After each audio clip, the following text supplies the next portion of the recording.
Okay, good evening, everyone. I'm Alex Salfand, and welcome to another Salty Dog webinar. Tonight is a combination of a roundtable and my talking a little bit about things that have worked for a lot of us over the last season. Um, and so we've got a number of people with a lot of experience.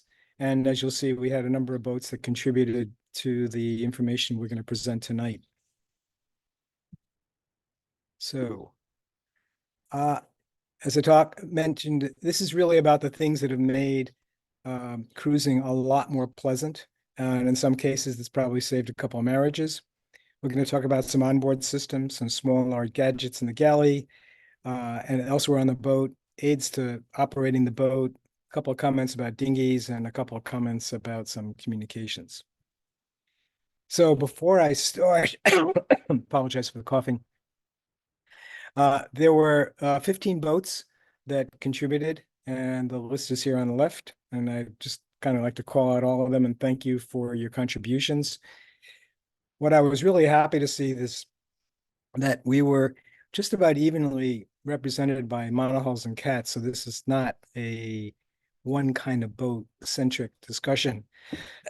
And as you can see from some of the data that we collected, uh, there are a lot of things that are being used on both cats and monohulls, so it's not necessarily a space issue that some people might think is the case. Which leads me to the um, first question, which was, does space and power making really matter? So when it comes to a couple of the countertop items, such as a soda stream, the Instapot, and induction cooktop, uh, we we found that it was the cats were all talking about the soda stream. Instapot was found on both boats. Induction was found on cats. So you'll have to be the judge today when you see some of the things we talk about, and feel free to ask questions about it. Now, does power matter? I think the answer is yes. You need capacity. We got feedback from actually 8 boats on solar capacity, and that ranged from 500 to 1410 watts. And then Adam came in at a whopping 2500 watts. So clearly, having the capacity to generate power is very important. And again, we're not going to go into that topic tonight, but it's just important to keep that in the background. The other point is lithium versus AGM. A number of boats reported that lithium is a game changer, but clearly there are a number of boats that have AGM out there and they're managing it. So we're not going to, again, talk about that tonight, but just keep in mind that you've got to have the capacity. Now, so when we look at this list, you're going to see a couple of things. And remember, there were 15 boats that responded, and I created kind of generalized topics for each of these items. And we've identified the number of boats that kind of said, yes, this was important to us. And just before I go through the numbers and some other comments, one of the observations I did make this season down in the Caribbean is a lot of us were complaining or had issues with water makers. So while this is all talking about the good news, about the things that made life great, not having things like a water maker that works can create a lot of unhappiness. So having a reliable water maker that you can fix is easily, and not have to run all up and down the Caribbean or have people bring in parts from the United States or France or elsewhere, is really important. And this goes for a lot of other things. But from what I remember this year, water makers, generators seem to be some of the things that had the most issues. So number one, and the top one was water makers. Everybody kind of agrees you can't go cruising without it, whether it's in the Caribbean or quite frankly, even up in the Northeast and places. What was interesting, 6 out of the 11 work referred to one particular water maker, Seawater Pro, and we'll talk about that in more detail later. Next, 7 of the 15 boats all mentioned solar, or they gave me information about solar. I suspect some of the others had it. And then the next, not surprised, is that Starlink came in as a number of boats referred to it as a really huge game changer. If you don't have it on your boat, you don't know what you're missing, because you can do just about anything with Starlink on the boat in terms of communication.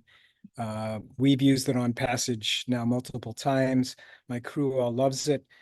Yes, it costs a little bit in terms of data usage, especially when you've got 4 or 5 people using it, but it just makes life a lot more pleasant. And when you can download GRIBs and other weather information multiple times a day instantaneously, it's something that you really start to appreciate. We're not going to talk about the details of Starlink tonight. I think we will try to arrange another webinar in the next month or so on that. And that'll also be somewhat of a roundtable discussion, because I don't think any one person is an expert, but we've all had our experiences. The next thing that was mentioned the most was a dinghy anchor bungee. Anchoring your dinghy so that you can secure the stern away from the dock is essential in a lot of places, whether it's a dock or even the beach. And we'll talk about that a little bit later as well. It's something you really can't leave home without. And then the last one on this page is the Instapot, which is something we started using a couple of years ago. And I think I'm finding more and more boats that have it, or once they see it, they realize it's a great thing to have. Because in this one pot, you can pressure cook, you can saute, you can make soups, you can make one pot meals. It's super stable underway. On our passages, we cook just about every day, and we cook in the Instapot. It just makes life really, really simple. And that doesn't necessarily use a huge amount of power, especially since most of the cooking is done during the day. So you're not depleting your batteries, and you're just using your solar. Oops. Okay. And then we had a couple of boats, again, 3 talking about SodaStream. 2 mentioned CO2 tank conversion, so we're going to talk about that later. The beauty of the SodaStream is you no longer have to have all these cans of whatever soda or carbonated beverage you want. So we highly recommend it. And the alternative to the CO2 canister is having lots of these SodaStream cylinders, which is what we did. Eventually you run out, whereas with the CO2 tank, you can get it filled in any shop that handles gases. Another really important thing, particularly in the Caribbean, was a sun awning. A couple of them mentioned having it on the bow. Again, cats and monos alike. And the difference in the amount and the reduction in temperature once you put it up is really significant. Then 2 of us talked about countertop ice makers. Now, this was mentioned primarily on catamaran, so maybe it is a space thing, but we used it again on passage. The crew loved it because they could get ice anytime they want. And we use the term harvest. We collect the ice that we're not using and put it in the freezer. 2 of the cats have induction cooktops, and with a silicone pad that you can put on top of it, the pots don't slide. And again, you can use it underway. It produces a lot less heat in the cabin. 2 cats mentioned hookah battery operated, which several of us have used for cleaning our bottom and doing underwater maintenance. And then I was kind of surprised about this because I think more of you have it, but a washing machine. We put one on our boat 2 years ago, and it's been a super thing to have on board. So are there any questions at this point that I need to address? Babs? Nothing so far. Okay. So with that, I'm going to just make a couple of short anecdotal comments about dinghies and some galleons and some other things. Okay. we could spend the whole night talking about dinghies, but I just wanted to mention, particularly for any first timers going to the Caribbean, there are a couple of things you really need to think about. One is, how stable the platform is, whether you're going to get a wet or dry ride out of it, how much does it weigh? Are you going to go with gas or electric? A number of us tried electric a couple of years ago, or even last year. And while it does work, in any kind of a seaway where it's not going to get you where you want to go. So gasoline is still the best way. Two-stroke versus four-stroke, electric start versus manual start is, again, something it's a preference. But then the key is that you need a dinghy that both you and your sailing partner can operate. It's not good. I don't think it's good enough that only one of you can start the engine. Both of you should feel, and quite frankly, anyone in your boat should feel that they can launch the dinghy, they can start it up and get you where you want to go. So those are kind of some important things to be thinking about. And here's two extremes. The boat on the left, this is our inflatable after we finally finished it with chaps. It's got a fancy console. It's an electric start with a tilt. My wife loves it. She can drive it. She can start it. So it's really made a difference. Now, it does require that you have sufficient space and a proper davit system in order to be able to support it. But it has made a big difference for us. And again, we can talk about this. And if you have questions about dinghies, you can reach out to me or, quite frankly, anybody on the talk tonight. On the other extreme, and I wanted to mention this one because we had this one first, is something called the Tacticat, which is really light, with a 6 horsepower outboard. It's actually pretty fast, but it's pretty wet. So, it all depends on what you need. But if you need a very, very lightweight, easy to stow dinghy, this is something you might want to consider. The induction plates are an amazing thing. Ours are portable. This is the one on the left is on our boat in the galley. We were on somebody else's boat and they had a dual, which looked really cool because there's definitely times when you want to be able to cook more than one thing. And I just found on the right-hand side another version that is a smaller form factor in terms of its width, but it allows you to cook two items, have two pots going at the same time. So that could be a pretty cool solution. Sorry. And then again, in the galley, this is the Instapot that we have on the boat on the left. And as I mentioned before, we use it all the time. By the way, making various kinds of beans from scratch is super, super easy. The same thing with rice.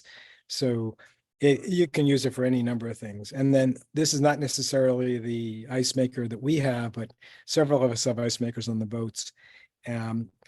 If you don't have necessarily the capacity in your freezer to make a lot of ice, this is a great solution. And one other plug or two I'll make for some things we have. On the left, that's an inflatable board that we've used as a passerelle the last 2 years. The beauty of it is when you don't need it, you roll it up and put it in the bow locker. The other thing is when you're not using it as a passerelle, you can put it on the side of your boat and clean, work, do anything you want. And particularly for catamarans, but I think this may apply to any boat with a high freeboard.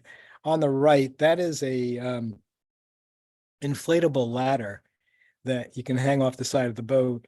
And we were accustomed to floating docks, which is great for a cat. You just step off the back. But when you've got a 4 or 5 foot freeboard and you're dealing with the fixed dock, particularly here in the Annapolis and other places, this is the only way to get on and off the boat.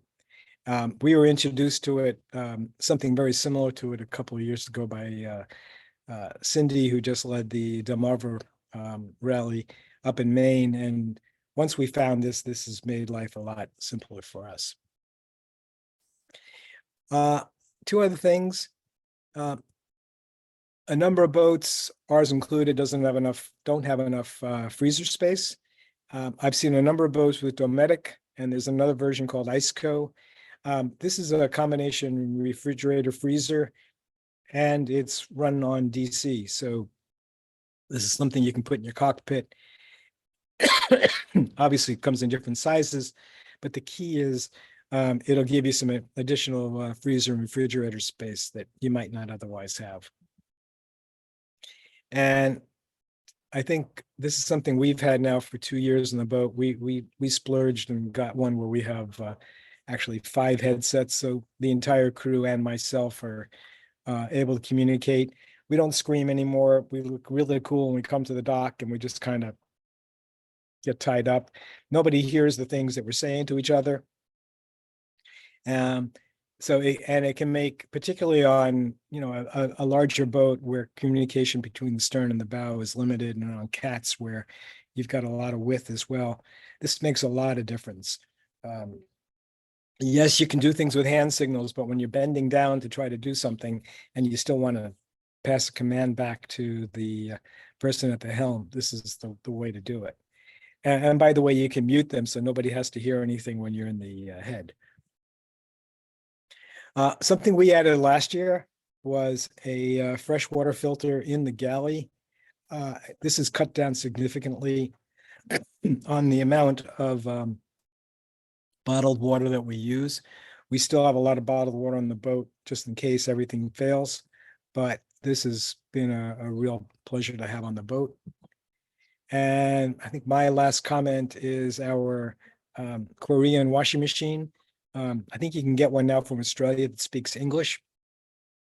Our version only speaks Korean, so we've done some translation, but it's very small. It actually fits in our guest head, and doesn't really take up much space.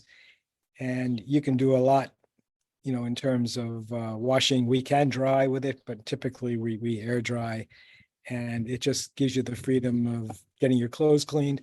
On our last passage back from the Caribbean, we did wash a couple of times.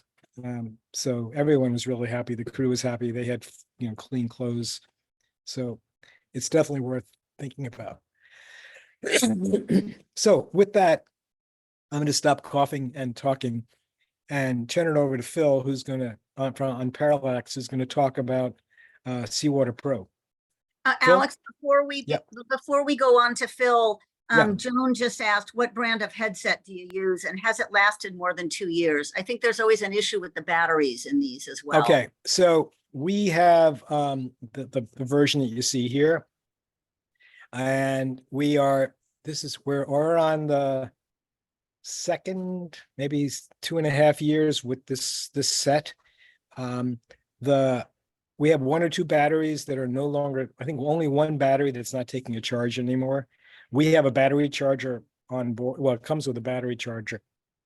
So and we have extra batteries, so we just keep swapping them. You usually get 3 or 4 hours out of a charge if you're using them continuously. And the only problem we've had with the earpieces kind of start to corrode,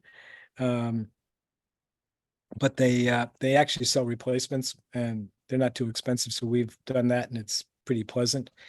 And I think the Master has got a little bit of an issue with the switch, but overall, we've been really happy with it. I mean, there are other brands out there, so, you know, you can kind of look around, do, you know, check reviews and things, but overall, we've been very happy with this. Just as a final comment, what we do is we take the Master, which you don't want to lose, and we leave that in the bag, and then we'll typically use the others. So that in the event that you drop one overboard, you're still not, you don't lose the system. We also have little straps to keep these from falling off your head. And lastly, everybody wears a hat because it turns out your hair is more slippery than you think, and the hat seems to help it stay on your head better. Any other questions? Nothing so far. There's a couple of comments. Adam comments that he's had ear techs as well. And then Tim mentioned, Tim Fleming, that he added solar and lithium batteries and a new Spectra Cape Horn Extreme 300 water maker on Blue Moon. And they've worked great so far. Okay. And with that, we're going to talk about water makers. And I'm going to turn it over to Phil. Good afternoon, everybody. How are you? Alex has given me like a cheat sheet here, which is good because I'm not particularly organized. And the first thing is what makes Seawater Pro so great. I think the number one thing is Mike. I mean, I think it's the support that you get. You're always a text or a phone call away from anything. I've installed a couple of these things. The other thing is they're off the shelf hardware. You can get an engine, you can get a pump, you can bolt it all together. He can ship you things. So if you have a problem, I think it's one of the easier ones to service.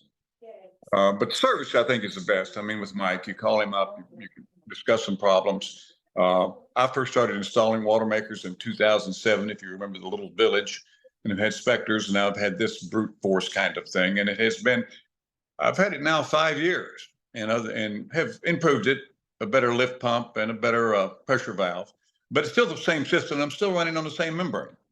So, you know, that's something.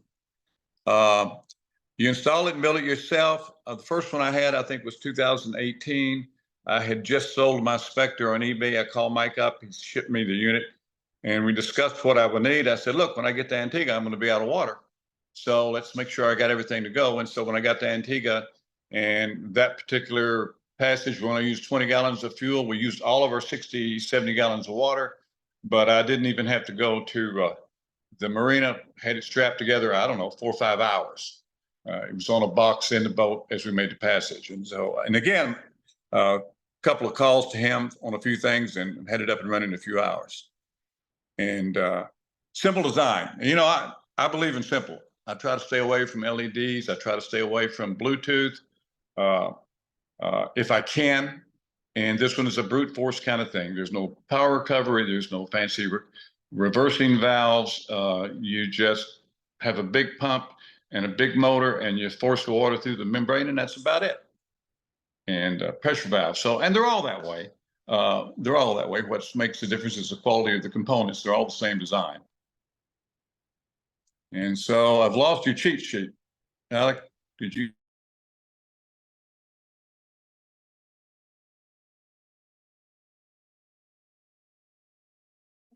Are you there?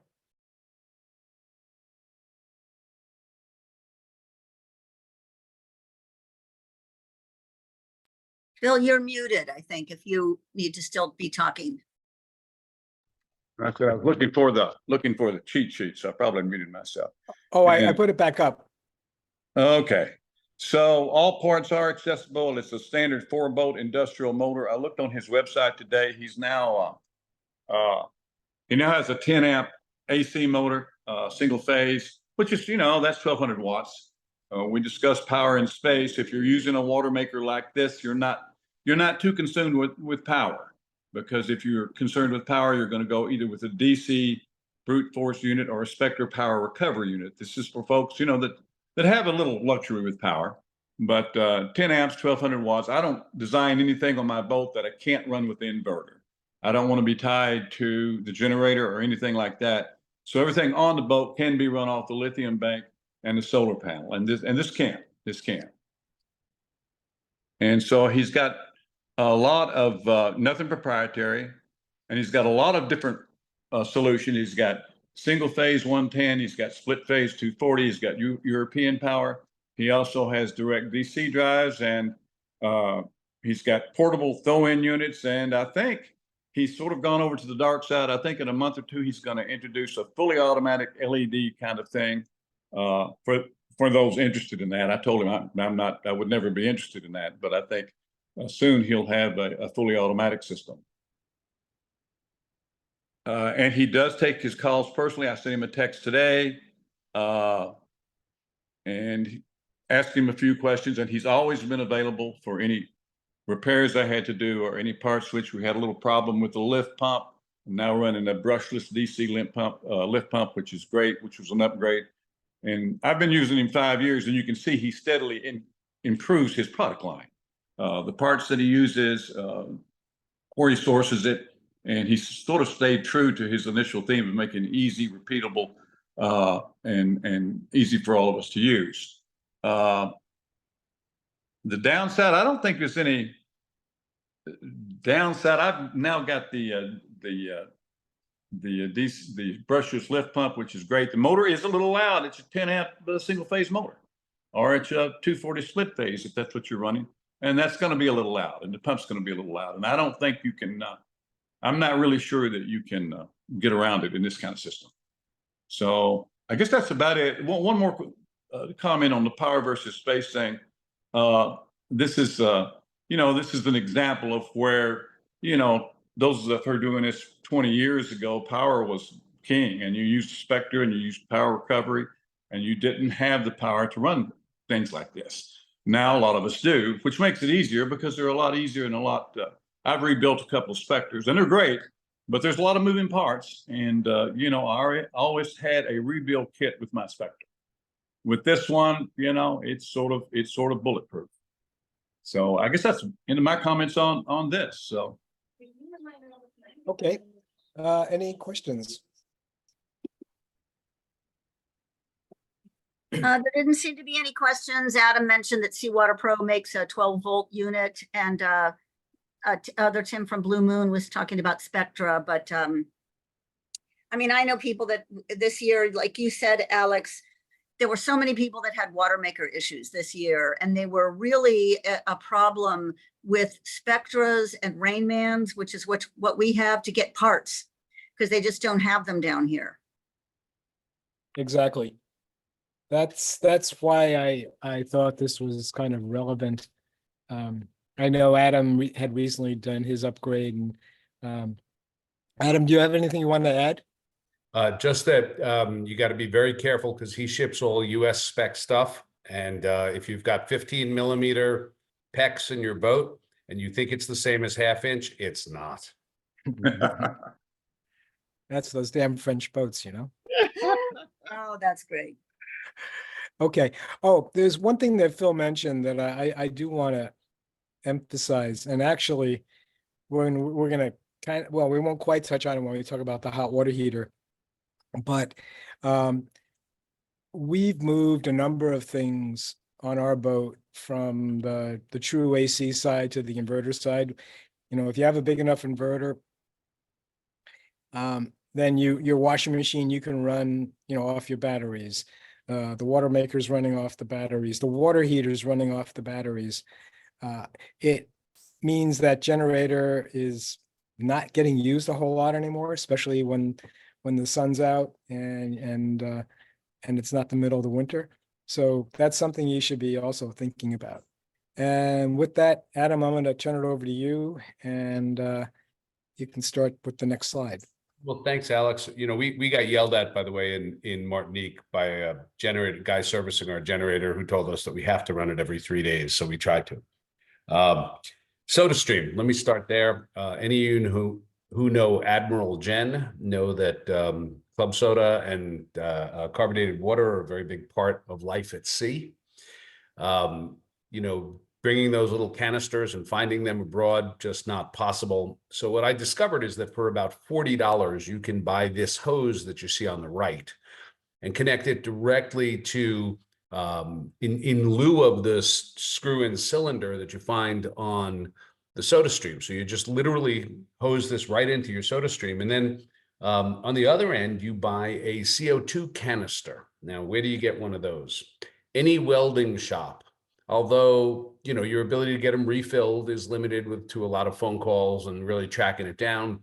On Soulmate, we have an 8-pound and a 5-pound unit. The 5-pound unit, and any of you know where Admiral Gen, this will mean something to you, carried us all the way from Trinidad all the way to about Turks and Caicos, where we had to get that refilled. I found out where to get it refilled, swapped it for the 8-pound unit. That one's going to get us to Maine and back, I'm sure. It ends the changing of your canisters One thing I do suggest is that you do close the valve on the tank itself, because the SodaStream unit's valve is not quite strong enough to hold up to it over time. The last thing I'll say, contrary to Alex's comment early on today, Alex, we know of these being installed on monohulls. Mike and Rona just installed it on Exodus.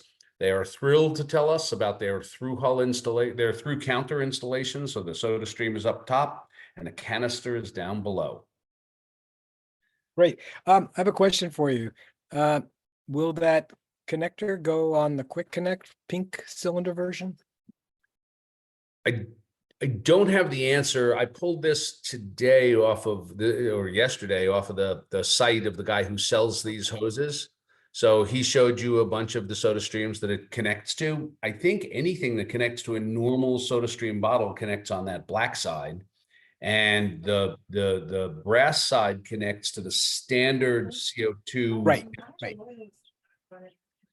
Okay, maybe I'll go on that site because we have the version with the pink Quick Connect cylinders. So All right. So yeah, go on the site. I'm sure there's a hose for you, Alex. Not this one, there's another one. I also know that earlier in our life, we found a converter that converted it from the little SodaStream cans to the big CO2 canisters they used to use for paintball. Unfortunately, all the paintball places switched from CO2 to some other gas, and they don't do it. They won't refill them anymore. Just so I put this in the chat earlier, Alex, also, we're down in Grenada, and I know this doesn't apply to everybody because they're not in Grenada, but there's 3 sources that I know that will refill your normal US small SodaStream canisters. They were 50 EC a canister, and they pick up and deliver. So we just had 8 canisters filled. He came and picked them up one day and brought them back, and even fixed one that didn't work. So that's an option for, because we had brought so many of the small ones. And I think getting the connector and everything to do the big ones, I think you have to get set it all up in the US, and then you can refill it when you're down here. That's probably right, but I do know that I was able to refill my CO2 tanks, the 5-pound and the 8-pound tanks with no problem. That's right.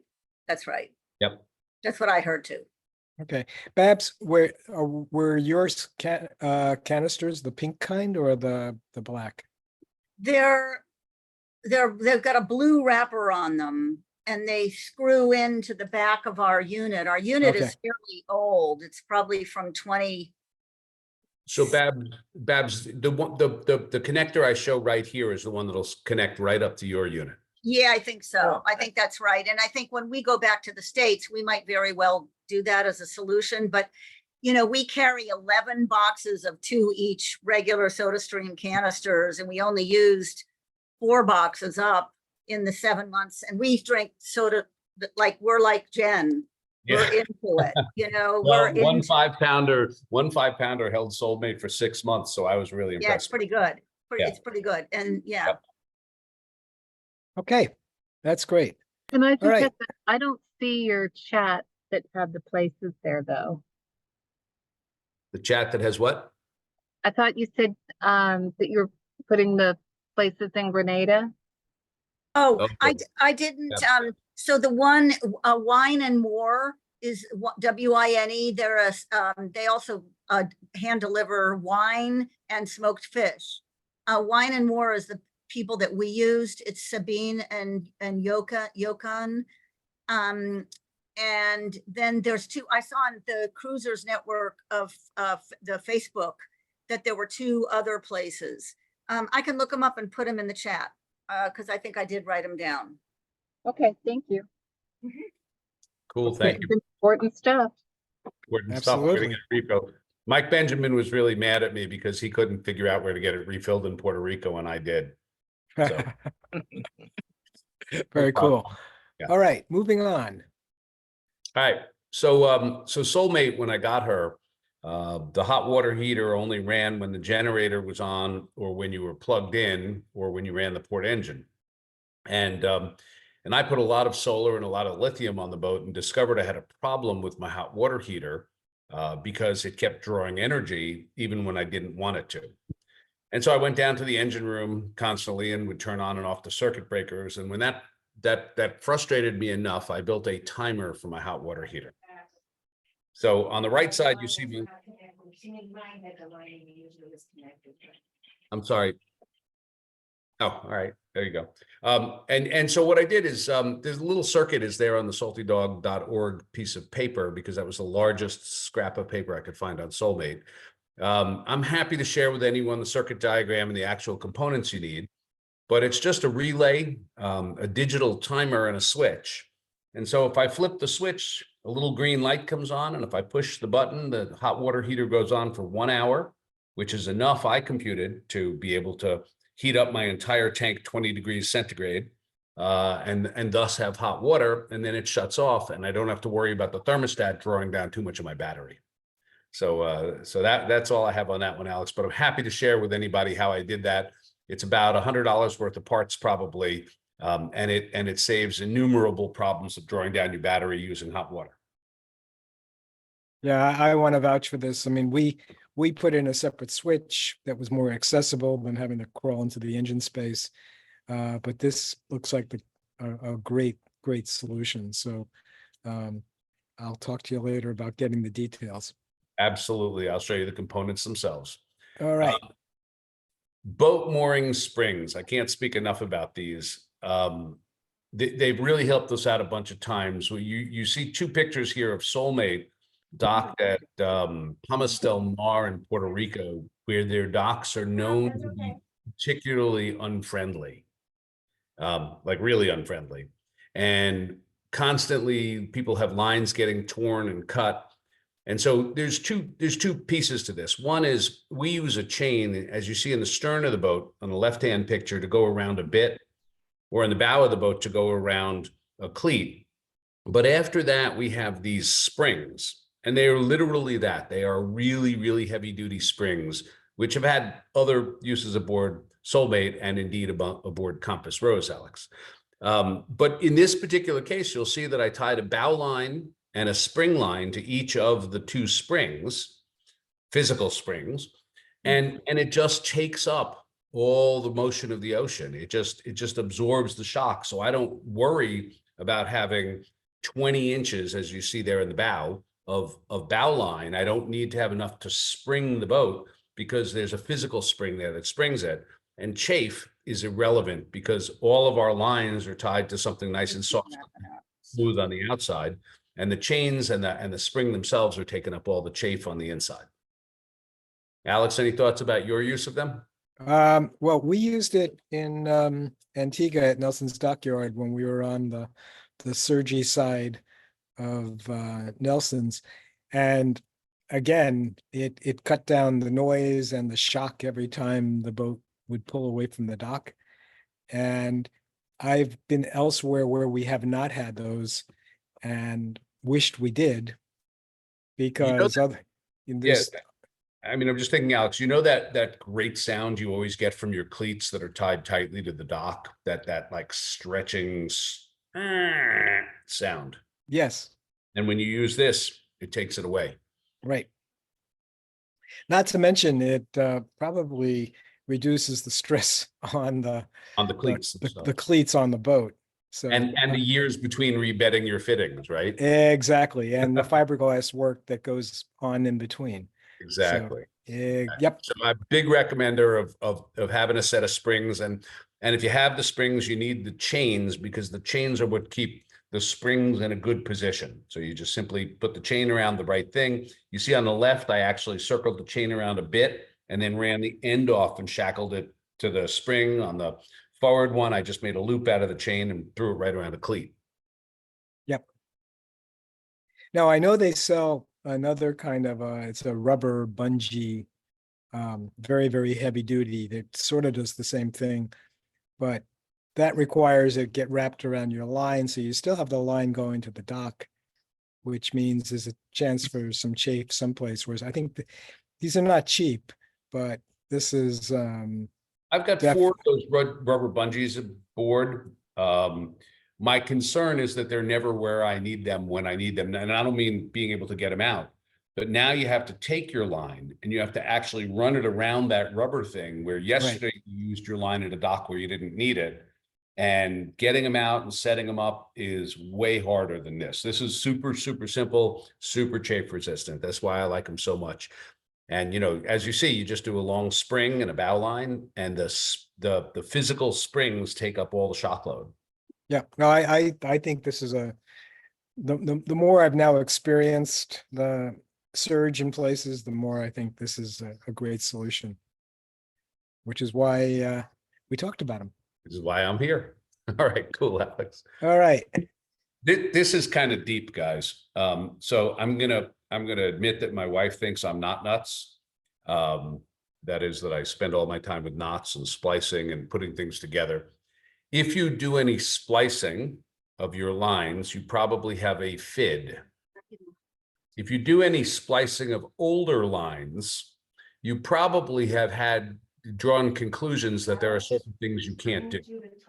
And so, for example, if you're trying to put a new cover over a segment of an old cover and then splice it into the line ahead and behind, you've probably discovered that once your line's been really, once a Dyneema line or even a poly line has been really stressed a few times, that you can't make the FID get under the jacket and next to the cord.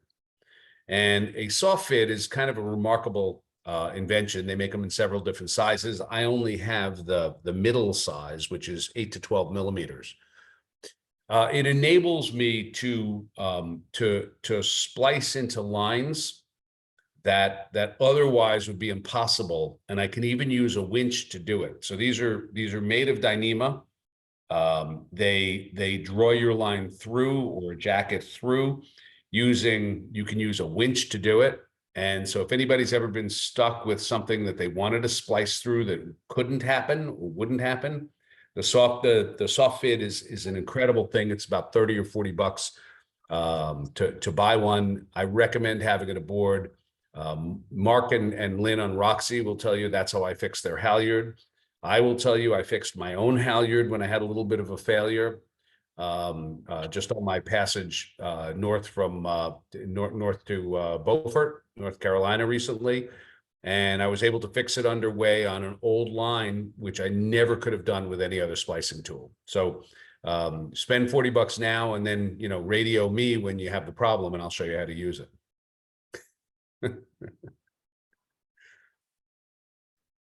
Alex, any other thoughts on that? No, other than you're the master knot man. And your dinghy's still up, right? Oh, yes, it is. It really is. So Beautiful thing. I unfortunately I don't have any pictures of that, but it worked great. That's great. But I really tell you, if you have this aboard and someone can help you with splicing, even if you don't know how, on an old line, I don't know if anybody here has had the experience of their halyard failing at the cover while the core is still completely intact. We just had that happen, and actually it happened a week earlier on another boat, and I fixed theirs too. It's a big deal, and you can't fix it without this device if it's an old line.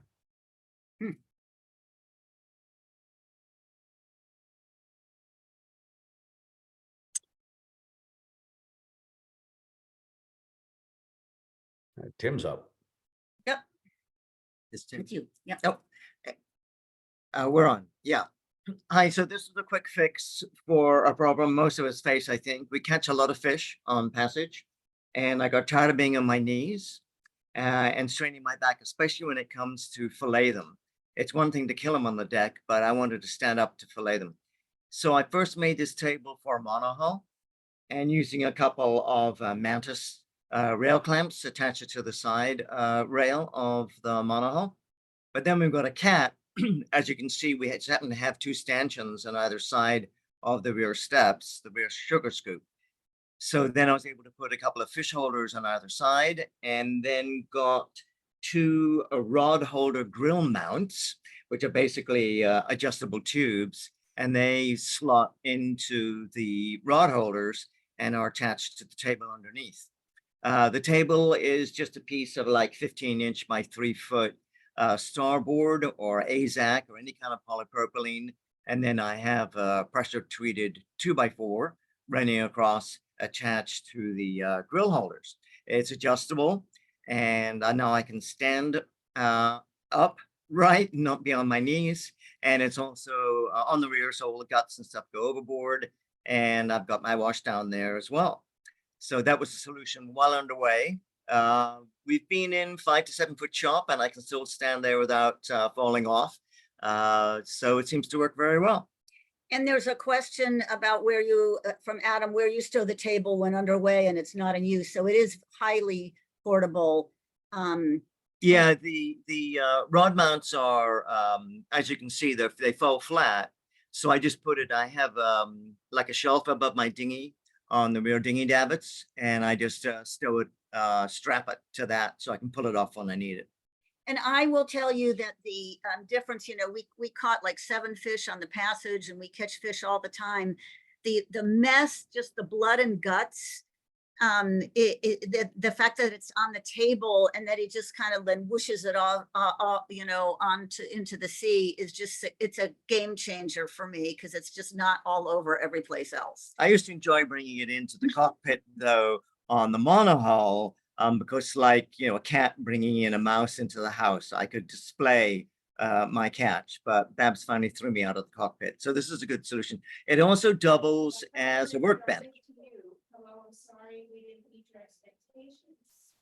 Oops. Somebody's just talking in the background. Oh, okay, sorry.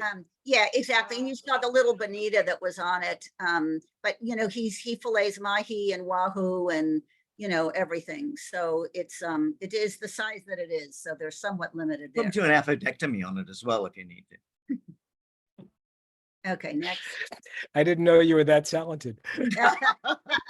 Be careful, don't give him a fillet knife. The Passarella. So this Passarella is a quick fix. It's actually an 8-foot part of an extension ladder made out of aluminum, so it's very light. And the gap between the rails of the ladder is about 3/16 of an inch, perfect to slip a piece of plywood in. And then you can varnish the heck out of course, and put walnut shells on it, and then some slats across, and voila. And also the ladder, you can buy these standard ladder protection things that slip on and off. It's all Home Depot. And so now you've got your Passarella. It's very light, strap it to the rails, and it seems to be holding up pretty well.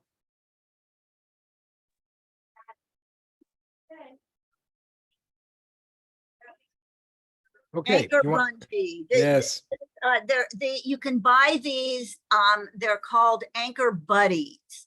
And we found out about it through Nikki and Barry on Momentum 42. And I swear, we've told everybody about it. I know Alex has bought one. It is a game changer. Tim will tell you exactly how it works, but it's for stern anchor for both beaching, which we use all the time, and also at a dock to stop your dinghy from going underneath. Well, it'll save you from having to beach your dinghy, actually, because if you're afraid of the swell capsizing the dinghy, then you can sneak in just behind a breaking wave, throw this thing out, get everybody off, and then when you let go of the dinghy, you have a shoreline, obviously.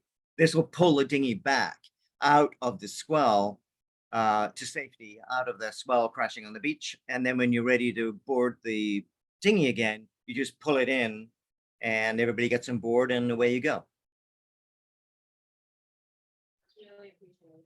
Yeah, we've used this a lot as well. I can't say enough about it. The only thing I think I might add is one of those weights that might pull the cord down, because when you're in some of the more crowded dinghy docks, when this line is kind of floating back towards wherever the anchor is, it's a little easy for it to get snagged on or people to snag it.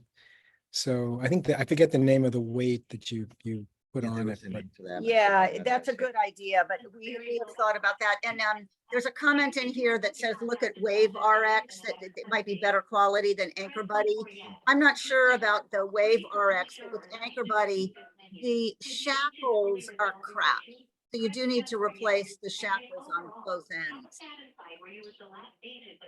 Yeah, this is Adam for a second, and I'll just tell you, that's why I went to Wave RX, and their product is just way better. And they have a 7-pound anchor that will grab in almost anything. They call it a river anchor, but it grabs in almost anything, and it's been really good. So I got their Anchor Buddy copy and their 7-pound river anchor, and it's been magnificent.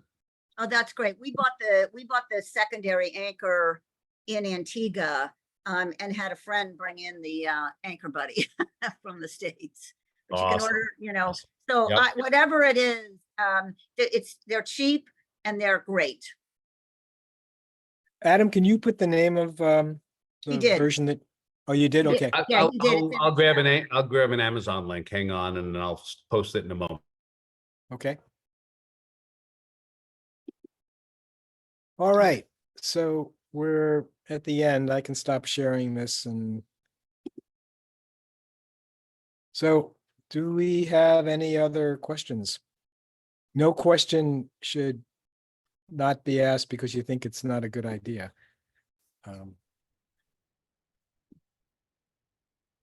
We've all had stupid questions that are really not stupid, so.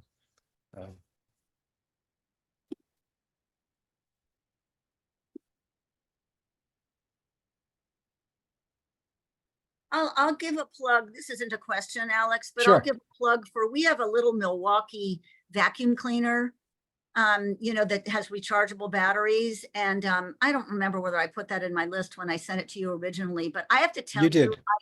I use it at least once a day.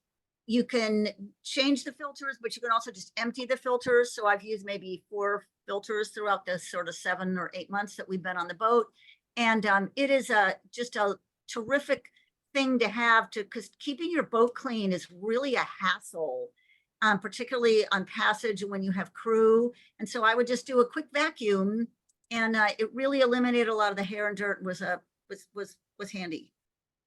And Adam has Totally. put in the chat the Amazon link for the Wave, Great, thank you. Wave RX. Okay. Any other questions? Yeah, so I put both, Alex, I put both the Amazon link for the anchor and for that I think is great for the dinghy, and for the Anchor Buddy that I think works really well. You know, the Anchor Buddy replacement line that I think works really well. Okay, And Joan has a question about the inflatable ladder. okay, that It's not ladder an is, inflatable it- ladder. It's an No. inflatable, it's a stand-up paddle board, right? well, there's 2 things that I showed. One was, it looks like a ladder, it's blue, and that is strictly a set of steps to go on the side of the boat. Oh, yeah. It's not intended for the dinghy. We have an aluminum or stainless steel rig that we use, that we put over the side, that doesn't go under the boat. I mean, if you have to rig it properly, but it does not slide under. We have that too. We have a foldable Right. stainless It- steel yeah. dinghy ladder. Again, game changer for those of you who have trouble getting up on the dinghy after you snorkel or whatever. Absolutely, yeah. Our friends on Act 3 had one 2 years ago, and I immediately got one, and it's great. Yeah. Does take a little adjustment to get it right. Every boat's a little different, but you're not going underneath. And for those of you who don't know, it's really hard. It's pretty hard to get out of the water in the dinghy after snorkeling. You look like a walrus no matter what you do. Well, Yeah. the one thing I'll suggest to you is that if you have those anti-cavitation plates on your engine, Yeah, that if you step on one of those and then you step up onto the dinghy, you can literally walk out of the water. Where do you buy the dinghy ladder, Joan? I have to go look it up. Yeah, I think we might have got ours. I mean, I would look at Defender. I don't think Oh, we the got it on dinghy Amazon. ladder. The dinghy Um, ladder. Yeah, you know what, if you email me or Babs, we'll look it up. I can find out where I bought it from. Yeah, do you remember where we bought it, Tim? I think I don't. we might have gotten it at Defender or one of those places, but yeah, I don't think it was Amazon. Anyway, we'll look it up, like you say, Yeah. Alex. Okay, any other questions? going once, going twice. Yeah, where is Compass Rose? She's getting some tender loving care. She's There having you- she's having her nails done. All right, you can stop the recording and then I'm happy to chat with you, Alex. Yeah, let me do that. I think it's just the three of us now.